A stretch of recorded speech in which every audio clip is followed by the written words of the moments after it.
Selain masalah rumah tangga dengan Askara Parasadi Harsono, Nindi Ayunda juga harus menghadapi permasalahan dengan teman-temannya.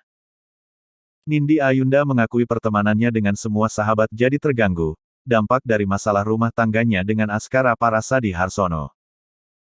Nindi Ayunda merasa ada oknum-oknum yang berusaha memperkeruh suasana dan membuat masalah pribadinya menjadi panjang, dan menyeret sahabat-sahabatnya seperti Ola Ramlan dan Ashanti.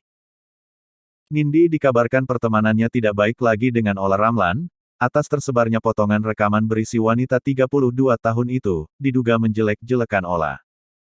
Jadi rekaman-rekaman itu tuh, rekaman yang diambil oleh, yang diberikan oleh mantan art aku itu yang bernama Lia. Dan rekaman itu tidak utuh, kata Nindi Ayunda ketika ditemui di kawasan Jakarta, belum lama ini. Aku belum dengar sampai sekarang ya, tapi informasi yang aku dapatkan itu adalah penggalan-penggalan kalimat. Penggalan-penggalan obrolan aku membicarakan teman-temanku, kepada orang tua, tambahnya.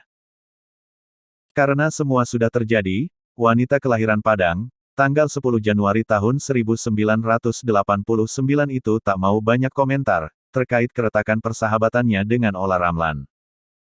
Nindi memilih tidak mau mengomentari lebih jauh soal kabar dirinya dan Ola yang sempat bersitegang.